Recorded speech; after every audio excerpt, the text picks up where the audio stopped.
Okay, so when we have a gear as a rigid body, so these two gears are meshed.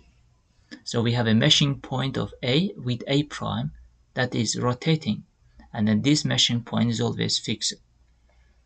And since they are fixed and since they are meshed and or coupled together, so they will have the same velocity.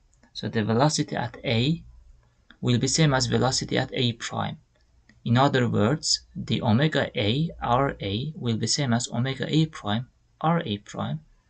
Or if you go the values that's given here, the omega B, the radius of the B will be the same as omega C into the radius of the C. This is very expected because if you have two gears that are meshed together, they should have the same velocity. So one cannot turn faster than the other. But here we mean so here it is tangential velocity. Okay, that's very important because the radiuses are different, so they cannot have the same acceleration, normal acceleration. Similarly, we have the tangential acceleration are the same.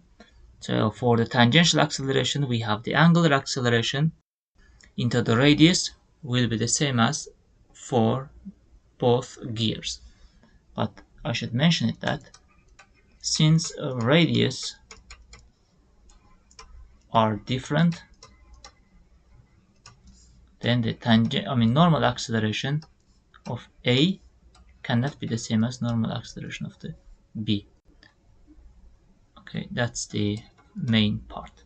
But the rest, the tangential components should match because they are coupled and they rotate together.